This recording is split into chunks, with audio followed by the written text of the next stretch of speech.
the other nationalities we label ourselves today. We are Homo sapiens. Anything else is just a label and a persona we assume. But we are none of these. We are Homo sapiens, one species, the descendants of hunter-gatherers, our forebears who left Africa 70,000 years ago toward the end of the last ice age. Our mitochondrial DNA confirms that we all came from a single African female, our great, and so on, great-grandmother. We are, regardless of our labels, skin color, nationality, race, religion, or sexual orientation, one very, very big family, the Homo sapiens family. And it's way past time we start acting like a family. Homo sapiens are long overdue for a worldwide family reunion. We are Homo sapiens first and foremost, so shouldn't preserving our species to evolutionary maturity be our highest priority? Nothing else we can do as a species will matter if we drive ourselves to extinction. If any of our species' techno-sapiens or wise sapiens are reading this, there can be no more rewarding, profitable, or challenging venture to embark on than to save the world. Sending rockets into space is fine. Getting a team to Mars is great. Ridding the world of malaria or stopping the spread of Ebola or AIDS and/or COVID-19 would be fantastic. But nothing will top saving Earth's species, habitats, and ourselves from self-extinction. It is particularly important to bear in mind that evolution prioritizes our efforts to mature as a species way above our efforts to adapt and innovate.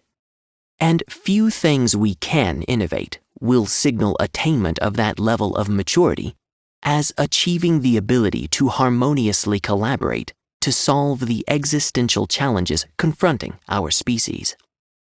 Our accomplishments would accelerate orders of magnitude more in any field compared to what's possible in our current separate, redundant, competing, and increasingly adversarial world order. We did establish several organizations with worldwide purview over numerous areas with varying degrees of authority and success, such as the United Nations and numerous affiliated organizations, the World Bank, the International Monetary Fund, and more, as well as numerous arms control agreements and treaties, only to see these begin to be slowly pulled apart by moves towards nationalism.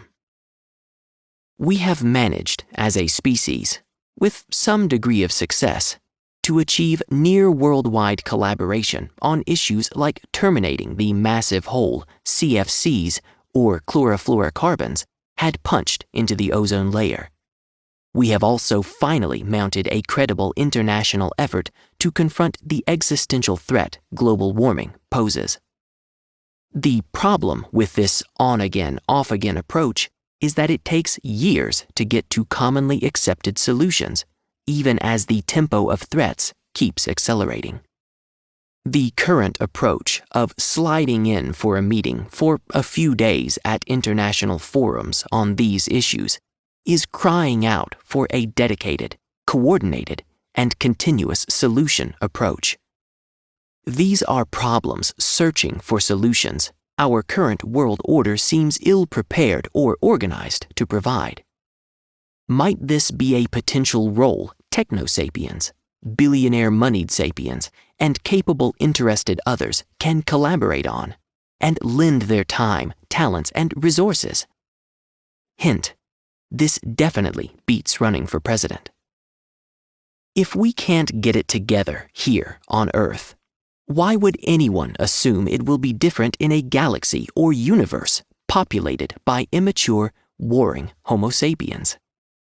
Hence the wisdom in making attainment of evolutionary maturity a prerequisite for survival. Here are 6 additional areas of increasing risk to Homo sapiens that a group of atomic scientists thinks of as the most urgent.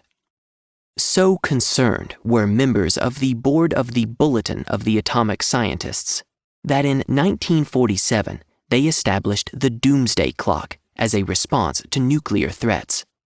The bulletin takes several factors into consideration when calculating the time on the clock, and can be added to the list of threats to Homo sapiens. 2. Nuclear threats. 3. Climate change. 4. Biosecurity. 5. Bioterrorism. 6. Miscellaneous threats including cyber warfare. And 7. Artificial intelligence. Their concept is simple. The closer the minute hand is to midnight, the closer the board believes the world is to disaster. According to a 2017 article in Wired magazine, it's intended to be a symbol of global threats and a way to inform the public about threats to the survival and development of humanity. Factors that may have influenced the recent change in time include a darkening global security landscape, U.S. President Donald Trump's comments on nuclear arms, his views on climate change, the rise of strident nationalism worldwide, and the extraordinary danger of the current moment. The Doomsday Clock's hands had until recently stood at 3 minutes to midnight, where it had been because of unchecked climate change. In 2020, the hand has been moved to 100 seconds to midnight. Of those 6, we will discuss nuclear threats, climate change, and AI, along with others not being monitored by these scientists. Nuclear threats. Rating: an immediate, present, dangerous, near, intermediate, and long-term threat to survival. Nuclear threat is not going away anytime soon, but rather has just increased a notch, with both the USA and Russia abandoning in quick succession in 2019 the Intermediate Range Nuclear Forces Treaty, or INF, and might well be aiming to abandon the much broader New Strategic Arms Reduction Treaty, or New START, due to expire on February 5, 2020. Should the latter occur, for the first time since 1972, there would be no limit on how many warheads either nation can build and deploy. In addition, Russia has or is planning to deploy a strategic intercontinental ballistic missile system, the Vanguard, equipped with a gliding, hypersonic maneuvering warhead that threatens the USA missile defense system, and prompting the USA to embark on a new round of nuclear weapons. With both Russia and America looking to update their nuclear weapons, China, with its own arsenal, meanwhile, is declining any invitation to join a 3-party nuclear agreement. Even Europe is beginning to contemplate the potential need for its own cash. It is clear, then, that like the sword of Damocles, this nuclear threat will continue to hang over the heads of our species until we have grown past the point of self-extinction. It's unlikely, too, that America and North Korea will have come to a disarmament agreement anytime soon. In addition, America, the West, and Russia appear to be headed into another Cold War, igniting fears of another event like the Cuban Missile Crisis, as Russian military advisors show up in a troubled Venezuela.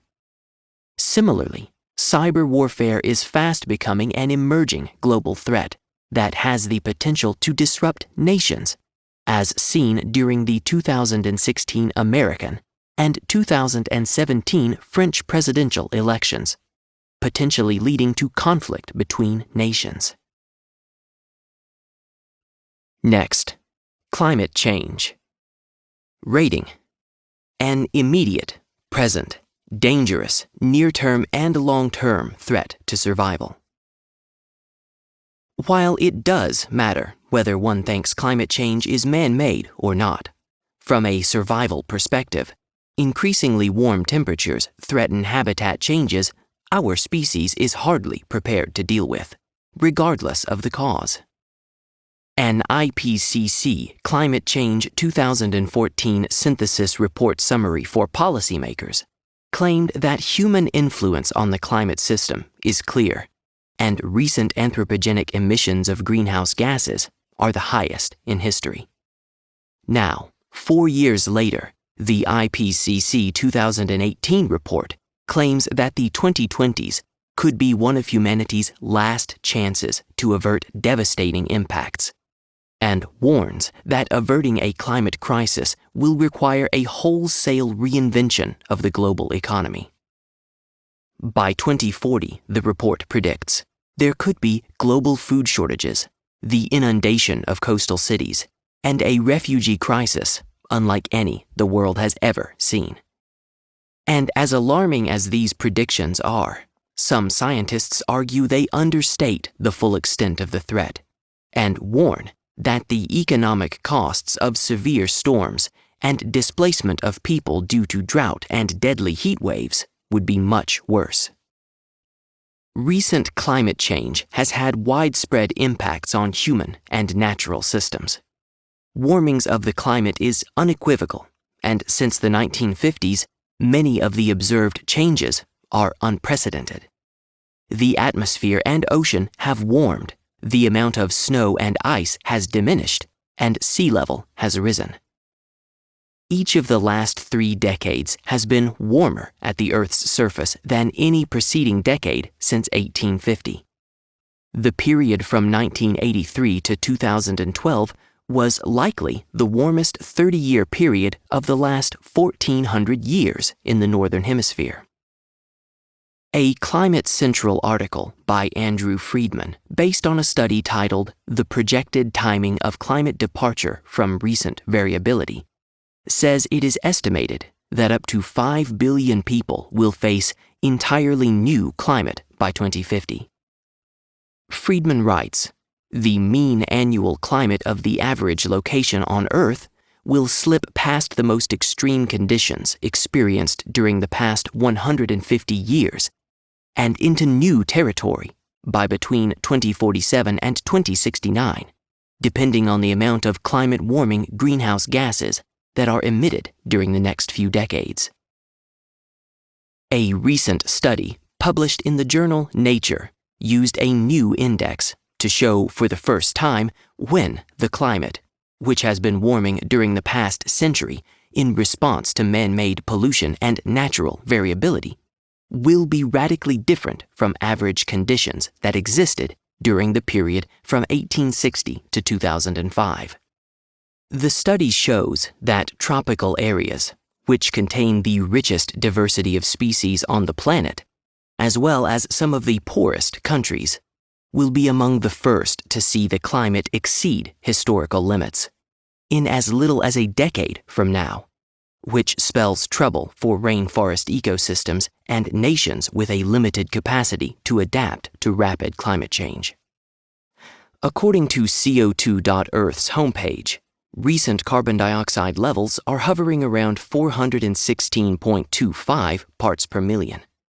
If by the end of the century carbon dioxide in the atmosphere more than doubles, much of Africa, South America, and India will endure average daily maximum temperatures of more than 45 degrees Celsius. Jerusalem, New York, Los Angeles, and Mumbai could see summer temperatures reaching these levels too. London will experience temperatures in the mid-20s, and Paris could see its July temperatures reaching the low 30s. Glaciers in the Everest region of the Himalayas could be almost completely eradicated by 2100 due to greenhouse gas emissions, scientists have warned, endangering a source hundreds of millions of people rely upon for the fresh water provided every summer by rivers fed by the Himalayan glaciers. Rising ocean temperatures can lead to oxygen depletion, but not nearly enough people seem concerned. Low atmospheric oxygen was a primary driver during the Great Dying, aka the Permian-Triassic extinction, when nearly all life, an estimated 95%, in any form, went extinct. When that increase in oceanic temperature gets close to or exceeds 6 degrees Celsius, phytoplankton can no longer carry out photosynthesis. About 50% to 2/3 of the planet's total atmospheric oxygen is produced by ocean phytoplankton, and therefore cessation would result in the depletion of atmospheric oxygen on a global scale. This would likely result in the mass mortality of animals and humans. Not only would the oxygen be threatened, but also the entire ocean-based food chain. Innovations needed.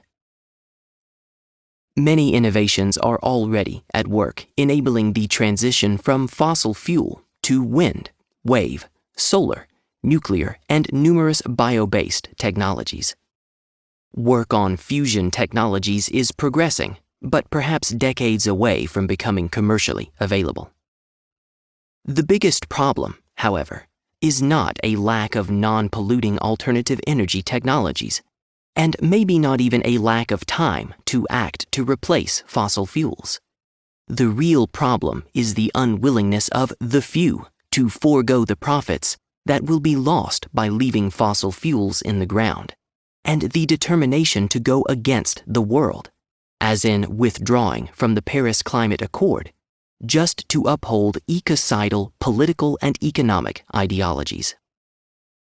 According to the Sierra Club, the Trump administration has been unrelenting in its attacks on public lands, clean air and water, threatened wildlife, and climate change policies.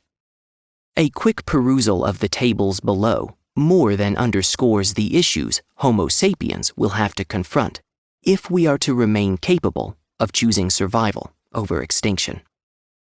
At a time when the U.S. has begun rolling back environmental regulations, it is refreshing to see that Germany, the land of the automobile, has begun making it easier for cities to begin banning certain diesel power vehicles. Also, to no one's surprise, the current U.S. administration is thinking of shrinking 4 national monuments and opening 6 others to mining, drilling, and logging. Not that America has a monopoly on committing ecocide, but as the largest economy in the world, it does stand out.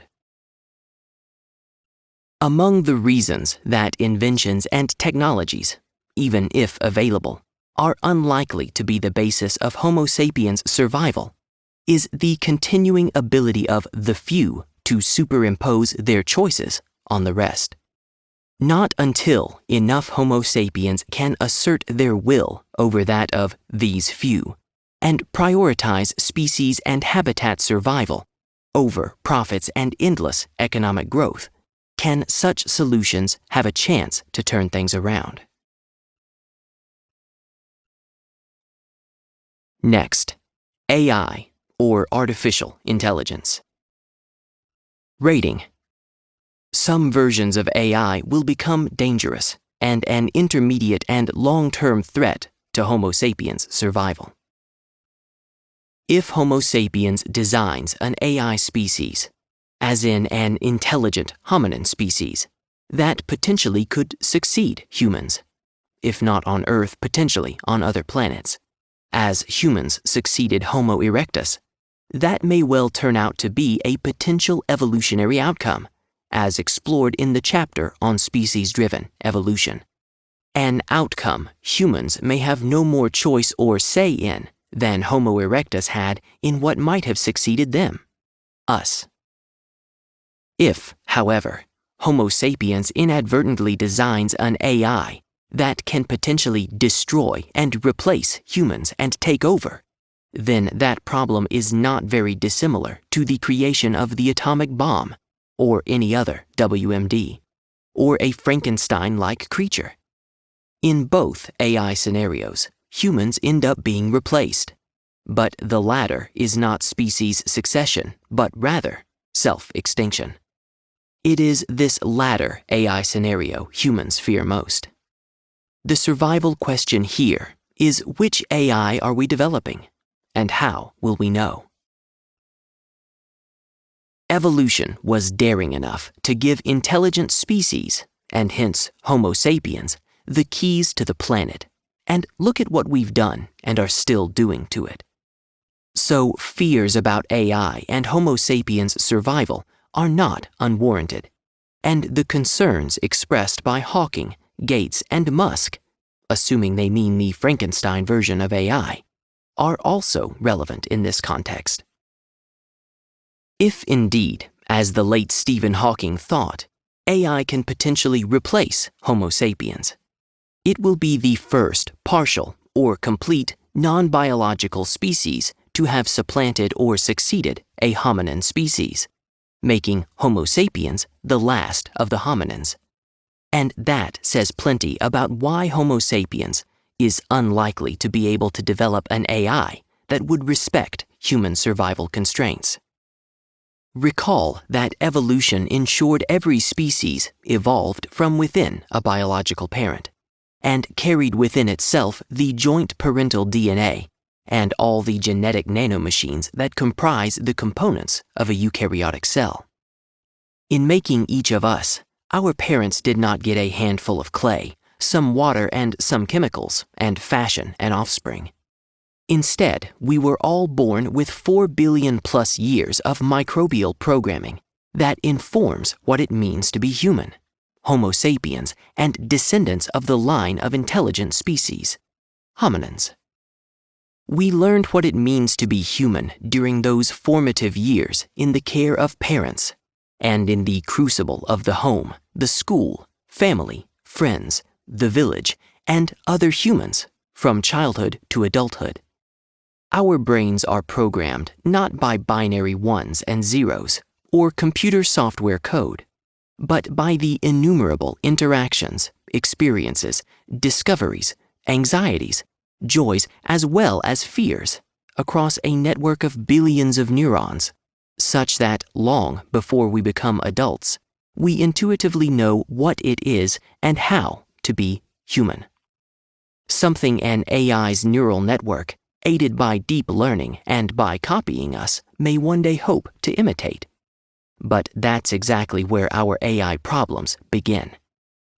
How so? Because even after all of that biological programming, all of that nature and nurture, not even humans behave the way humans expect humans should. One is often staggered and left flummoxed by the behavior we humans are capable of. Indeed, the selfishness, violence, hate, cruelty, pain, and destruction we inflict on one another, other species, and on Earth's ecosystems and habitats, upon which our survival depends, as well as the care, love, empathy, and selflessness of which we are equally capable.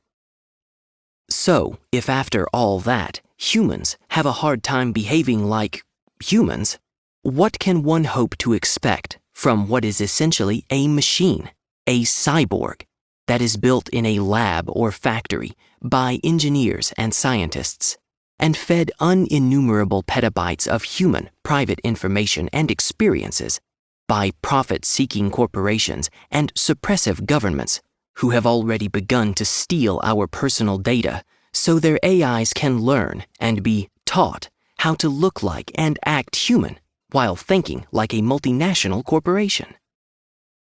If, unfortunately, what is driving these next technological advances is not Homo sapiens' survival, but rather what has always driven all prior Homo sapiens innovations: profits, greed, gain, economic growth, and world dominance, can one really expect scientists, engineers, entrepreneurs, companies, industries, and governments that have historically pursued and financed innovations for profit, growth, gain, and war would all of a sudden have a change of heart and begin to develop an AI to save human lives above all else? Even when new innovations intrinsically have the potential to be used for good, and many do, it is seldom long before these are preempted and repurposed, often with destructive consequences to humans, other species, ecosystems, and habitats, to serve the profit, gain, greed, and growth motives that drive our species. So why would AI, Asimov's laws, neural networks, deep learning technologies, or any we might conjure up, notwithstanding, be any different? As Harry Chapin so melancholily lamented in Cats in the Cradle, how this boy had grown up to be just like him, so humans will soon realize their AIs can only be just like them. Recall how the emergence of social media engendered such hope and promise for society until it ran into Zuckerberg, who figured out how to turn people's privacy into profits, and into some of us, who figured out how to use it to vent our spleen across the globe, spewing hate, prejudice, and division, and thereby shining a light upon our immaturity as a species. Similarly, CRISPR-Cas9 was going to help Homo sapiens revolutionize and speed up evolution, until a Chinese scientist, Dr. He Jiankui, and his colleagues went rogue and edited the DNA of twins in the womb of a pregnant mother, hoping to eliminate the possibility of these kids contracting AIDS, and simultaneously bewraying how such innovations are likely to be misused. There is probably still hope these technologies can yet become forces for good. But this is the way it has always been, and probably will continue to be, until Homo sapiens' adaptations and innovations become survival-driven rather than profit-driven. The real issue, then, is not AI taking over. It already has. But rather how to break free of its ugly economic twin, EAI, the profit motive that, not unlike Boeing's alleged faulty 737 autopilot mechanism, insists on driving us all to extinction despite our best intentions. So, yes, if AI turns out to be all it's cracked up to be, we should be very afraid. Not of AI, though, but of Homo sapiens. AI will have become like us. Because we have failed to adapt the evolutionary, survival-driven patterns explored earlier, i.e., how to make a living without driving to extinction other species and ourselves, and destroying in the process Earth's ecosystems and habitats, it is highly unlikely human innovation can give rise to a species, biological or robotic, that will turn out to be any different from itself. Remember Frankenstein. Based on these evolutionary survival patterns, it's clear that any AI is going to need much more than Isaac Asimov's et al.'s 4 laws of robotics, or any other human technology for that matter. According to Asimov et al., a robot, 1. May not harm humanity, or by inaction allow humanity to come to harm. 2.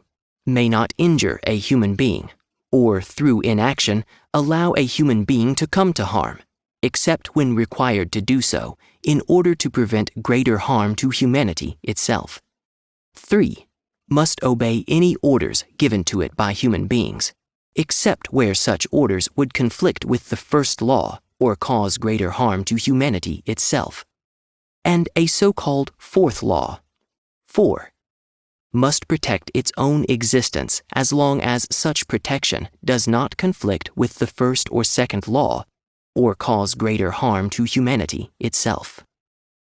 While these somewhat repetitious laws might work in the science fiction world Asimov created, many see them as being no more than a crude starting point from which to begin thinking about potential AIs and human relationships in a world according to evolution.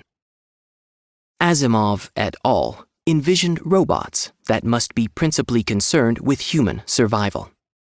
In contrast, evolution was and is concerned about the survival of all species, including humans, as well as the survival of Earth's ecosystems and habitats. Evolution knows that species survival depends on habitat survival, and habitat survival depends on species survival. This evolutionary pattern, the survival sustainability cycle, is the foundation for all Earth life survival, and Homo sapiens, seemingly due to climate change, is only just becoming aware of it. Innovations needed. So here are a few takeaways for would-be AI architects. 1. To design an AI, not an industrial robot, that could merely obey Asimov's 4 laws, one intended to exist and interact independently in a world with humans. One will have to start from redesigning humanity. Humans routinely fail all of those laws. 2. If the goal is to design an AI to ensure survival, then forget about Asimov and deep learning. Only evolution's survival-driven rules can accomplish that. And humans, from whom AIs will learn, practice very little of that. 3. Survival must mean evolutionary-driven survival, i.e. survival of all Earth life species, humans, ecosystems, and habitats. 4. To accomplish evolutionary-driven survival, teach your AI to evaluate sources of all inputs, processes, outputs, and the final outcomes by applying the survivability and habitat sustainability test. To pass this test, AIs must be guided by this evolutionary truism. Species survival equals habitat survival, and habitat survival equals species survival. Every activity an AI engages in must, at all stages, ensure the survival of all species and the sustainability of Earth's ecosystems and habitats. Otherwise, that activity, or its outcome, not only fails this test, but will not ensure survival. Only after Homo sapiens have learnt how to live by evolution's survival-driven rules can we hope to develop an AI that will not destroy us. Until then, any AI will be nothing more than a superhuman and will become orders of magnitude better at doing what our species have done best so far: drive Earth's species, ecosystems, habitats, and potentially itself to extinction. The problem of an AI-driven human extinction, then, is not an AI problem, but a Homo sapiens problem. In addition to the threats the Bulletin of the Atomic Scientists are monitoring, one might want to add the following. The food chains crisis. Rating: an immediate, present, dangerous, near-term and long-term threat to survival. According to the FAO, or Food and Agriculture Organization of the United Nations, the human food chain is under continued threat from an alarming increase in the number of outbreaks of transboundary animal and plant pests and diseases, including aquatic and forest pests and diseases, as well as food safety and radiation events. Avian influenza, peste des petits ruminants, locust infestations, wheat, cassava, maize, and banana diseases, armyworm, fruit flies, foodborne pathogens, and microtoxins are just some examples of threats to the human food chain that can have detrimental effects on food security, human health, livelihoods, national economies, and global markets. An EPA report on persistent organic pollutants, or POPs, toxic chemicals that adversely affect human health and the environment around the world, claims that POPs persist for long periods of time in the environment, accumulating in the body fat of living organisms and becoming more concentrated as they move from one creature to another up the food chain. Adverse health effects linked to POPs have been seen in human reproductive, developmental, behavioral, neurologic, endocrine, and immunologic systems. People are exposed to POPs mainly through contaminated foods, drinking contaminated water, and direct contact with the chemicals, which can be transferred through the placenta and breast milk to developing offspring. The food chain is also threatened by the use of pesticides and fertilizers. It wasn't so long ago that all food was organically grown in a way that supported the ecosystem and environment as a whole. This all changed in the 1940s when the Green Revolution took hold and industrial, chemical-dependent farming techniques became the norm. Use of pesticides and fertilizers on farms has increased 26-fold over the past 50 years, fueling increases in crop production globally. But there have been serious environmental consequences. Indiscriminate pesticide and fertilizer application pollutes land and water, and chemicals often wash into streams, waterways, and groundwater when it rains. Pesticides can kill non-target organisms, including beneficial insects, soil bacteria, and fish. Fertilizers are not directly toxic, but their presence can alter the nutrient system in freshwater and marine areas, and excess nutrients can result in an explosive growth of algae. As a result, the water is depleted of dissolved oxygen, and fish and other aquatic life may die. One particular kind of pesticide, neonicotinoids, or neonics, a water-soluble systemic class of neuroactive insecticides, chemically similar to nicotine, is turning up seemingly everywhere, from deer, salmon, wild birds of prey, bees, and fish, to lizards, frogs, and rodents. They are toxic to many species and are getting into the broader food chain. A 2018 review in Environmental Science and Toxicity found that more than half of the fruits and vegetables served in the U.S. Congress's cafeteria contained neonicotinoids. And a recent Environmental Health News study found neonicotinoids even in some certified organic fruits and vegetables. The industry, of course, blames today's environmental testing methods for being more sensitive, and that the levels of the pesticide being detected are not harmful. And the EPA agrees. Scientists point out, however, that even at those low EPA levels, neonics are 5,000 to 1,000 times more toxic to honeybees than DDT was, a pesticide the same EPA banned in the 1970s. Is anyone surprised? Indeed, neonicotinoids have become the DDT of the 21st century. The EPA still won't ban. Meanwhile, some governments, including the EU, have already begun restricting their use. So why the fuss? These water-soluble, systemic class of neuroactive insecticides is used to control harmful insects. Unlike the contact class of pesticides, which remain on the surface of the treated leaves, systemic pesticides are taken up by the plant and transported throughout the plant, leaves, flowers, roots, and stems, as well as pollen and nectar. And the fuss is because, 1. Neonicotinoids are deadly to bees, which are indispensable to plant pollination, and 2. Only 2% to 20% of the neonicotinoids applied to seeds actually make it into the plant. The rest, 80% to 98%, are beginning to show up in other areas of the environment, including surface waters and in untreated plants.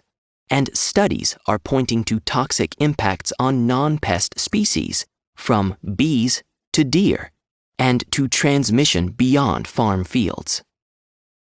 In addition, neonicotinoids are EDCs, or endocrine-disrupting chemicals.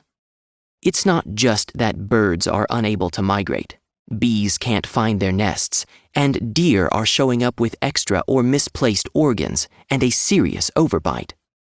As bad as these might be, endocrine disruptors interfere with human endocrine, or hormone, systems, and hormone disruptors can derail any system in the body controlled by hormones. They mimic naturally occurring hormones in the body, like estrogens, the female sex hormone, androgens, the male sex hormone, and thyroid hormones, potentially leading to overstimulation. They bind to a receptor within a cell and block the endogenous hormone from binding. These disruptions can cause cancerous tumors, birth defects, and other developmental disorders. Many manufactured chemicals mimic natural hormones and send false messages. Phthalates, for example, are a group of chemicals used in hundreds of products, including toys, vinyl flooring and wall covering, detergents, lubricating oils, food packaging, pharmaceuticals, blood bags and tubing, and personal care products such as nail polish, hairsprays, aftershave lotions, soaps, shampoos, and perfumes. One potential consequence of EDCs, phthalates in particular, threatens our extinction as a species. You read that right. Homo sapiens extinction. This may sound dramatic and alarmist until one catches up with the research by a team of epidemiologists, clinicians, and researchers from the Hebrew University of Jerusalem that culled data from 185 studies that examined semen from almost 43,000 men.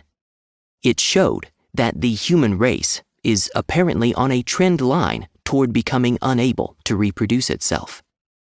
Sperm counts went from 99 million sperm per milliliter of semen in 1973 to 47 million per milliliter in 2011, and the decline has been accelerating.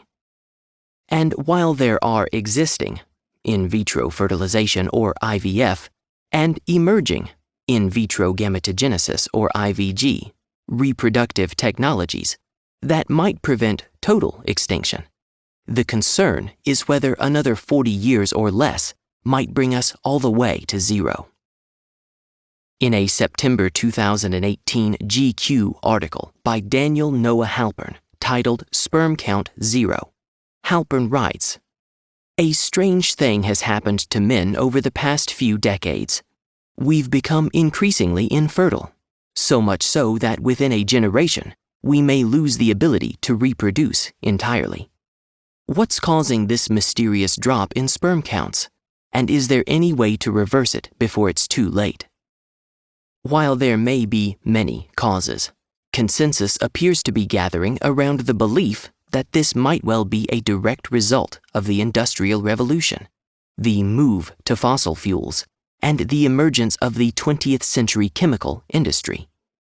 In short, humans started ingesting a whole host of compounds that affected our hormones, including, most crucially, estrogen and testosterone, says Halpern. Consequently, huge concerns are beginning to mount about the quality of the food chain. People are starting to realize that modern agriculture is driving hunger, obesity, and disease, as well as threatening the food chain, and in some regions, worsening the water crisis. Virtually every growing environmental and health problem can be traced back to modern food production.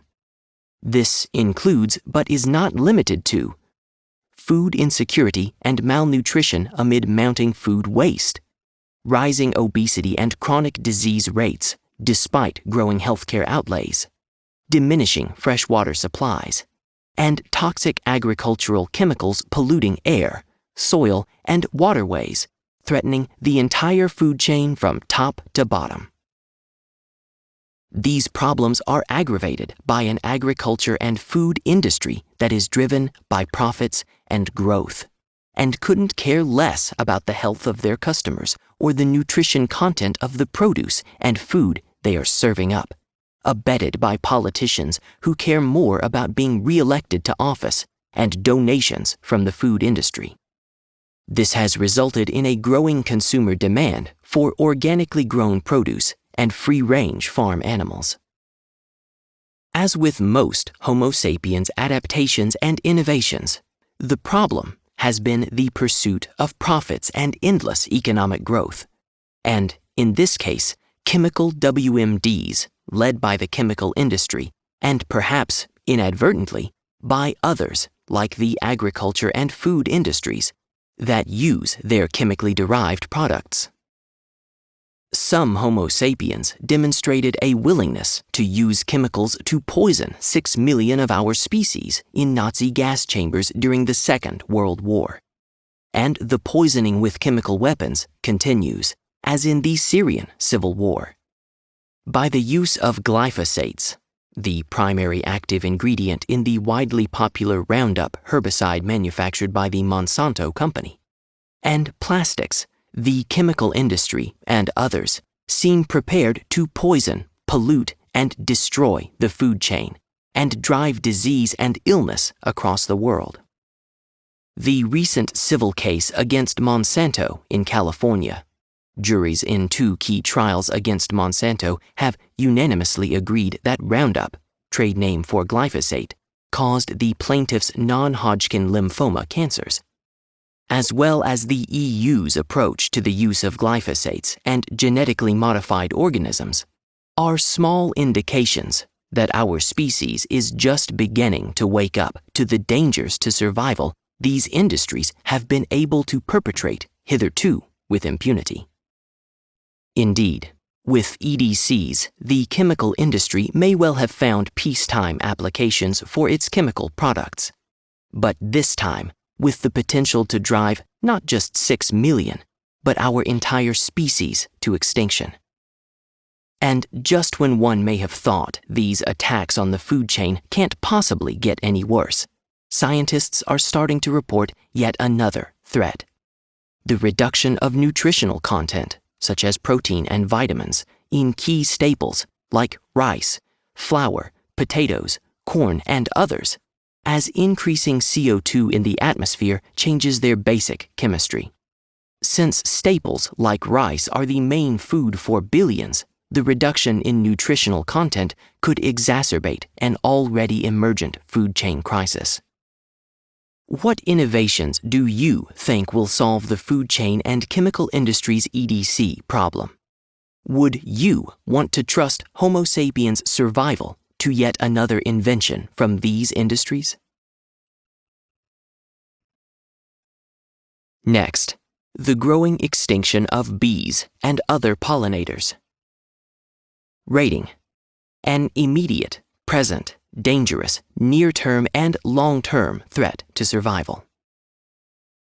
Many species of wild bees and other pollinators are in danger of extinction, warns a UN study, as reported in a 2016 Associated Press article. Bees pollinate the largest number of plant species. More than $15 billion a year in U.S. crops are pollinated by bees, including apples, berries, cantaloupes, cucumbers, alfalfa, and almonds. U.S. honeybees also produce about $150 million in honey annually. The vast majority of animal pollinators are insects, such as bees, beetles, ants, wasps, butterflies, and moths. About 1,000 species of pollinators are hummingbirds, bats, and other small mammals. At least 1/3 of the world's agricultural crops depend upon pollination by insects and other animals. Only fertilized plants can make fruit and seeds. Without them, the plants cannot reproduce. Everything falls apart if you take pollinators out of the game, said one bee expert. If we want to say we can feed the world in 2050, pollinators are going to be a part of that. Innovations needed. It's unlikely that human pollinators can replace bees, so a return to organically grown foods, in a way that supports the ecosystem and environment as a whole, is needed, as well as the elimination of all pesticides and GMO products from the food chain. Next, drought and growing water scarcity. Rating: an immediate, present, dangerous, near-term, and long-term threat to survival.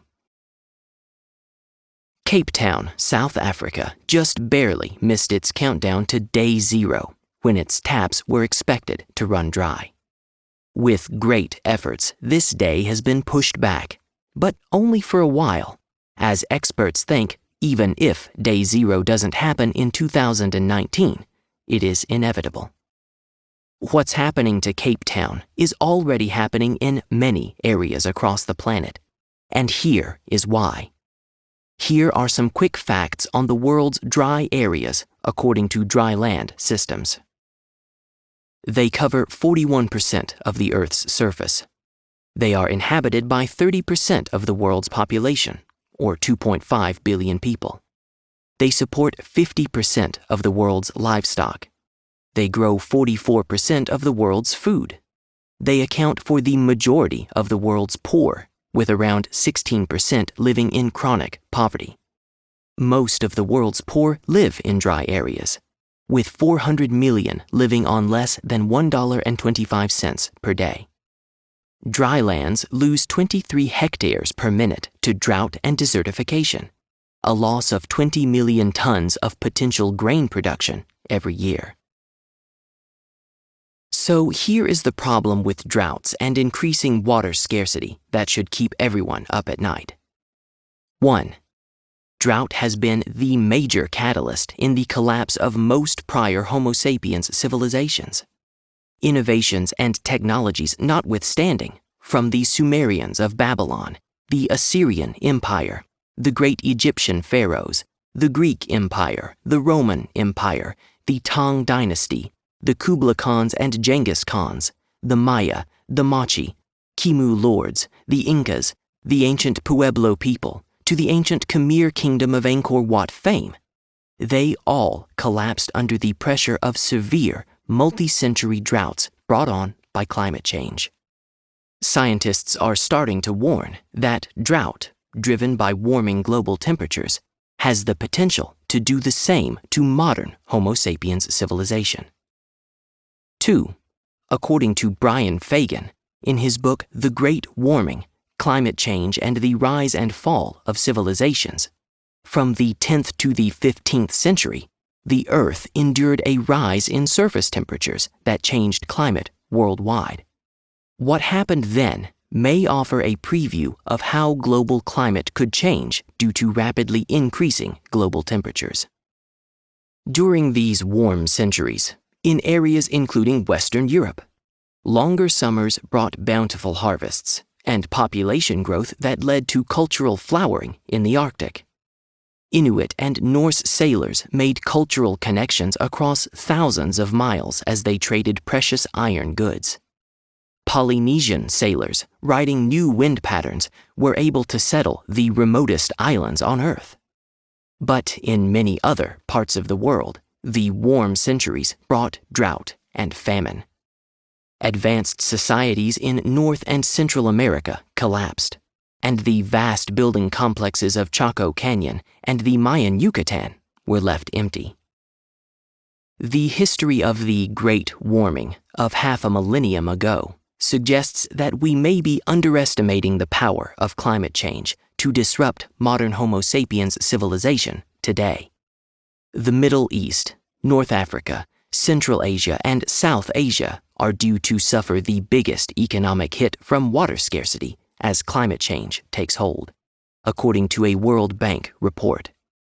By 2050, growing demand from cities and agriculture will put water in short supply, even in regions where it is now plentiful, and worsen shortages across a vast swath of Africa and Asia, spurring conflict and migration, the financial institution said. The global climate change engine, including El Niño, ENSO, ITCZ or the Intertropical Convergence Zone, and La Niña, that drove these prior civilizations, their brilliant water and agriculture innovations notwithstanding, beyond their ability to survive, is still present today and is currently ravaging the people of sub-Saharan Africa. While climate science has improved their understanding of the global climate engine, there is still much scientists do not understand about why the climate seesaws back and forth across centuries, causing alternating periods of drought and devastating floods.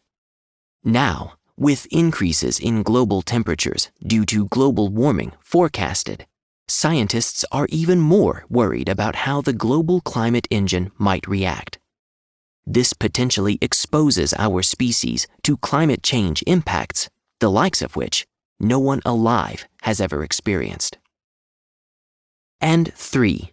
It is estimated that during the 19th century, more people died from droughts, some 20 million to 30 million, than from all the wars fought during that century.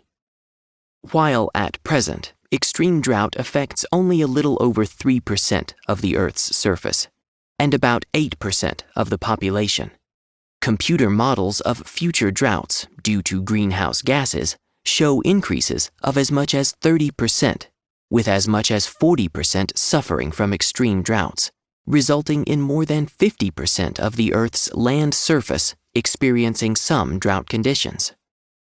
20% of the world's population currently lacks access to safe, clean drinking water, and the UN estimates that by 2025, about 2.8 billion will be living in water-challenged areas. According to a 2013 United Nations International Year of Water Cooperation report, 85% of the world's population lives in the drier half of the planet. 783 million people do not have access to clean water, and almost 2.5 billion do not have access to adequate sanitation. 6 million to 8 million people die annually from the consequences of water-related diseases and disasters. Problems include increasing and life-threatening wildfires, as in California, natural scarcity of drinking water in certain areas, floods, the siltation of river systems, as well as the contamination of rivers and large dams. Some 1.1 billion people in developing countries have inadequate access to clean water. According to Drought.gov, the National Integrated Drought Information System, 18.1% of the USA land area, affecting some 41.3 million people, is experiencing drought across a drought severity scale that includes the categories abnormally dry, moderate, severe, extreme, and exceptional drought. Persistent drought conditions have spread across the U.S. Southwest, with the Four Corners area of Arizona, Colorado, New Mexico, and Utah standing out as extremely dry. Innovations needed. Innovations and technologies that can convert seawater to potable water, and investment to put in place water distribution mechanisms across the hardest-hit areas. Early innovations include use of graphene, a membrane capable of removing salt from seawater. Innovations and technologies that can convert seawater to potable water and distribute it will no doubt make a huge difference. Since 70 to 75% of the Earth's surface is covered by salt water, such an invention, operating on an industrial scale and at an affordable cost, has the potential to significantly reduce the risk of collapse from water scarcity due to drought. One must remember not to become too bullish, though, as despite their technologies and innovations, in the face of prior global warming, prior